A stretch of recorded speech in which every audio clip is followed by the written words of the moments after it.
We are now at stanza number 167 of 8th chapter of Bodhicharyavatara. And it says, do this, be like that, such things don't ever do. It's thus that you will bring it forcibly to heal. And if it oversteps the mark, well then apply the lash. So, by understanding, this, all this is actually talking to yourself. The whole book is a kind of a dialogue with yourself. If I do this, this will happen. If I don't do this, this will happen.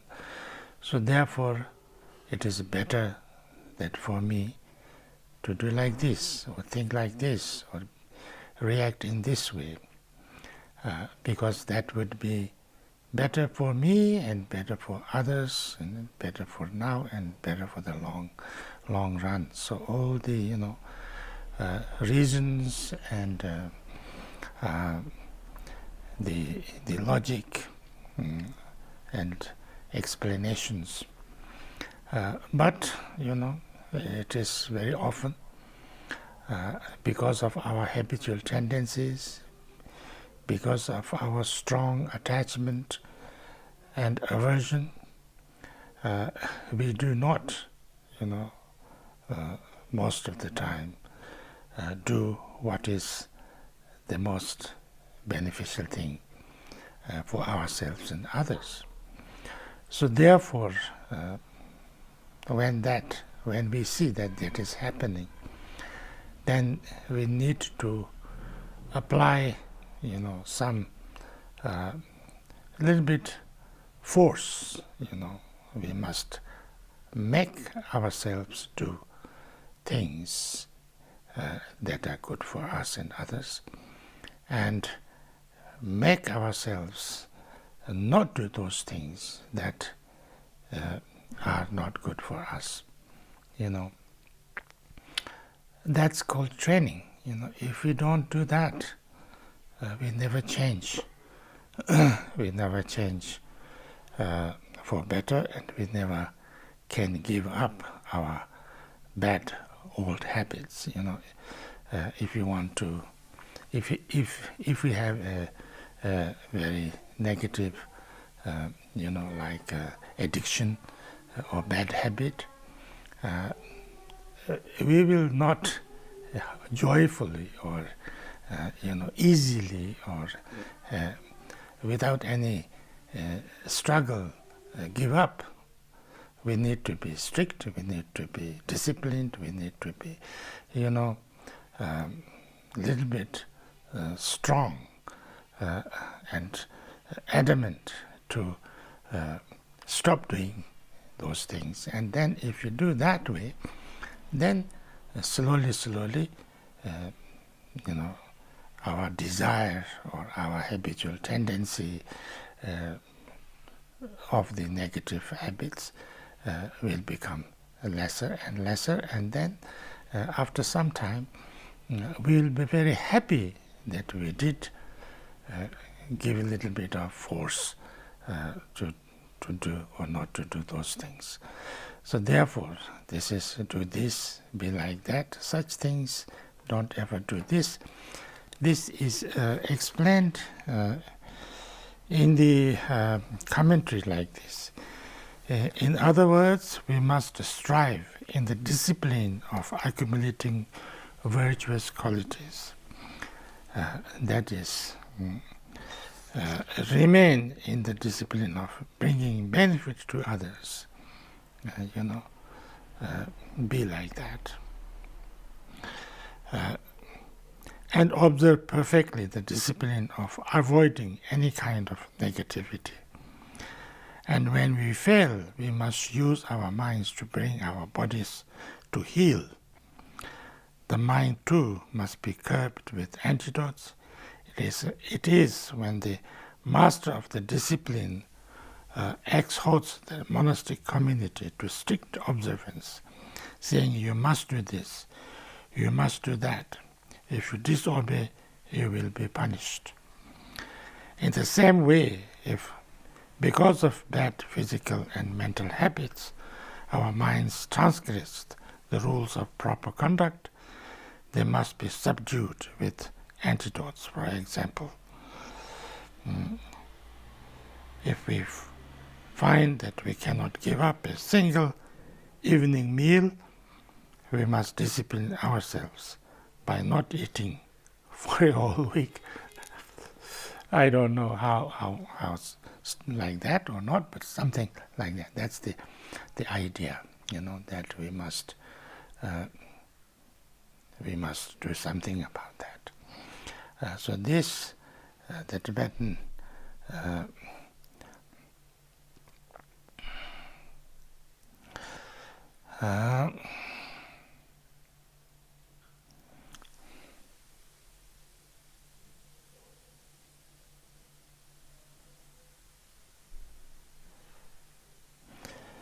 Tesha tetar nisha hin tetar chuji mujawa tetan dena onsha te telindina sachi shas. So then, to explain more detail of this, when the tetar domchunas, now this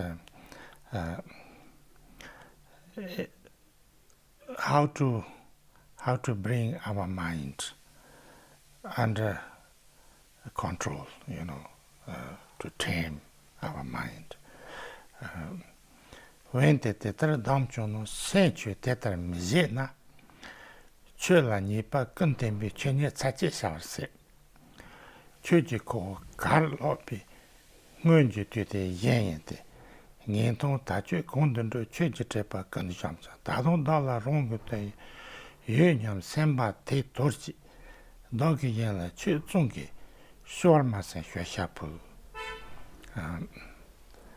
Now this is, now we need to be a little bit tough, if our understanding, our explanation, our investigation, all those, if it doesn't work, then we need to be a little more strong and,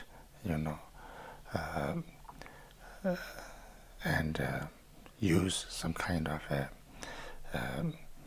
determination. And so 168. And so, O mind, if still you will refuse, though you have been so lengthily advised, since every evil has its root in you, you are indeed now ripe for punishment. So our mind, that's spoiled mind, addicted mind, because of our addiction to negative habitual tendencies, negative emotions, even if we have all the reasons, we understand why we should act or not react in this way and that way, we still refused to follow that.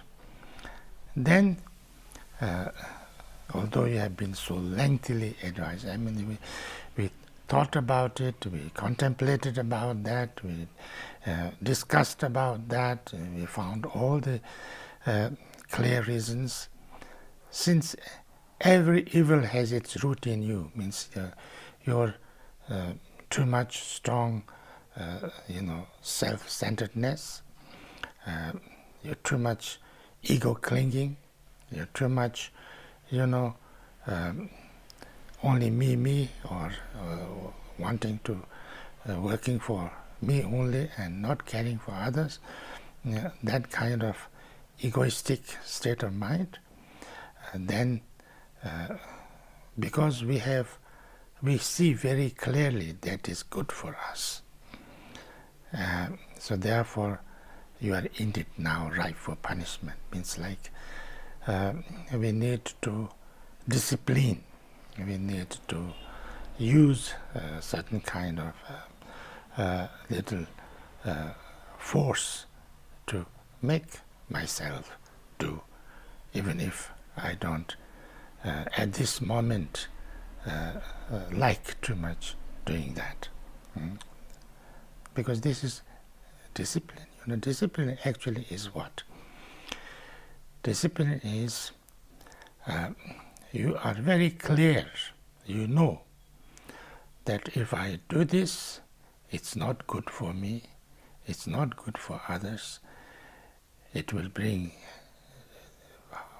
suffering, pain, problem for myself, it will bring problem, difficulties, negative things for others, it's not good for me now, it's not good for me in the long run, and it's not good for anybody in the long run.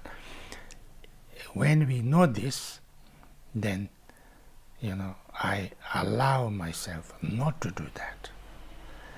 And then some things that I know very clearly that it's good for me and good for others and good for now and good for long run to do, then I allow myself to do it. Whether at this moment I like or I don't like doesn't matter. That is discipline, So therefore, especially when we are, we have lots of negative habitual tendency and addiction, without using little bit of force, we will not change. We will not be able to get rid of those negative habits. So, ripe for punishment. The time when you could do me harm is in the past, now is here no more. Now I see you, where will you escape? I will bring you down with all your haughty insolence, this too much, your negative habits, your, strong negative addictions coming from your too much self-centeredness and selfishness and ego clinging and those things. Now I am so clear about the harm they do, that you cannot make me do those things anymore. The time when you could do me harm is in the past. It's gone. Now is here no more.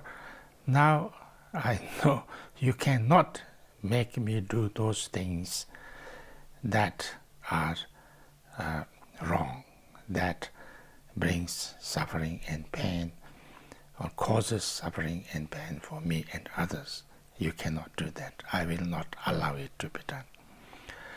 Now I see you. Now I know what is the problem and where is the problem and what is causing the main, suffering and pain and difficulties for me and others. You cannot escape. You cannot hide. You cannot pretend to be, that's what our usually negative habitual tendencies and negative emotions do, They come as if they are good, they're helping me, or, wanting to, oh, you are hurt, oh, you are, it's not like this, you must be angry, you must be, upset, you must, this kind of things don't work now. You cannot escape. I'll bring you down with all your haughty insolence, So far you have been very, very proud and very, you had this insolence, very, proud and, what can you say, uncontrolled kind of insolence, not listening to anybody. But now you cannot do it because I have become much more wiser. Let every thought of working for yourself be utterly rejected, cast aside. Now that you have been sold to others, stop your winning, be of service. 170. Let every thought of working only for me and for my benefit or for my short-term benefit or short-term pleasure or seemingly good for me, this kind of working for yourself, your ego, be utterly rejected, cast aside. Since I have become wiser, I have now utterly rejected that habitual negative thoughts and habits, and I have cast them aside. I have I have got rid of them. I understand what is good for me and not good for me, and good for others and everybody. And so therefore, now that you have been sold to others, I have given it back. Those negative habits and negative emotions and things, self-centeredness. This, I've given up. It's good, not good for me. So I've given it away to others. I've sold. Stop your winning, be of service. So don't do whining. I'm too tired. I'm too, I cannot do it. I'm too lazy. I'm too, I'm not good enough. I can't do this. All this kind of whining and complaining and excuses. This doesn't work. Now you should be of service. You should do something. You should do what is beneficial, which is going to be useful and beneficial and helpful to everybody. Now these three, the Tibetan, I think I have already read the Tibetan.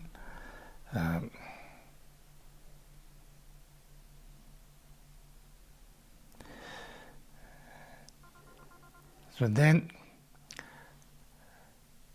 kalte pami chani chu senche nala majana chu ji ko nyalwa ji soma nala shente ngi teta che te teta hi ko shembi yiring du tana kana tensi te chu ji rondam semba yams.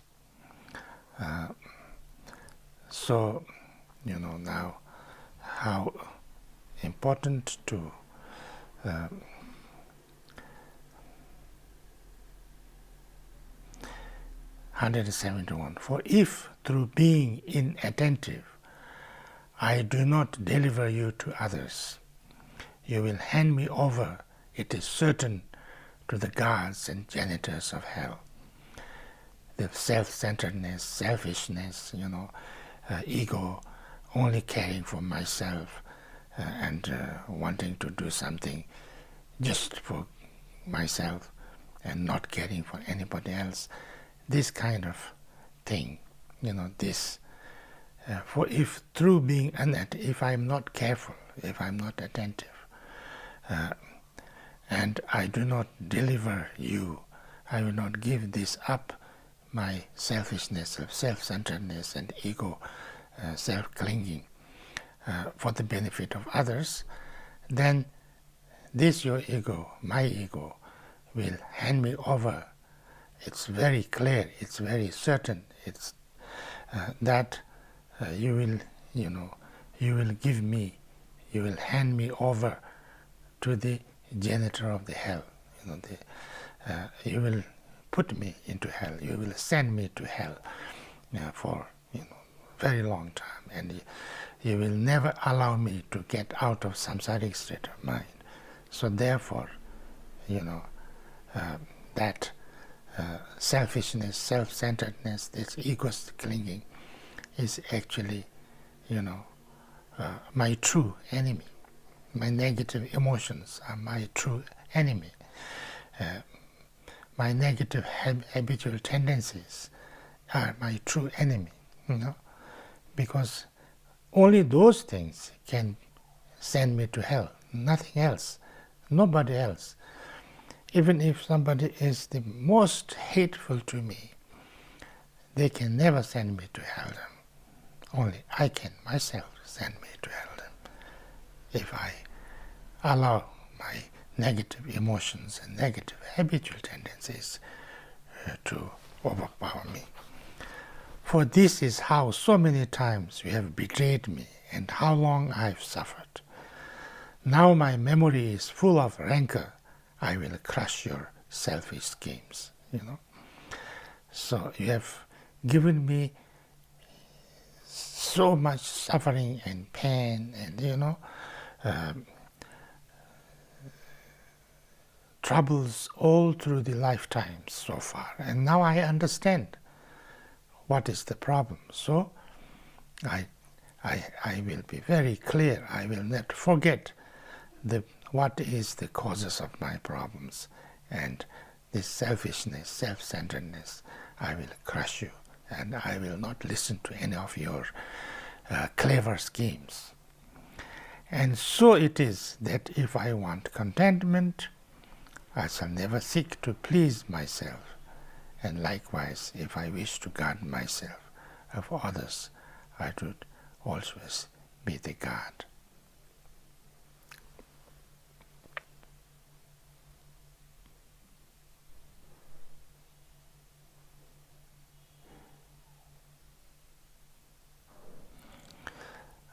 I think I'll stop here. This is another thing.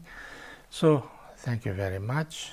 It's 172. Thank you.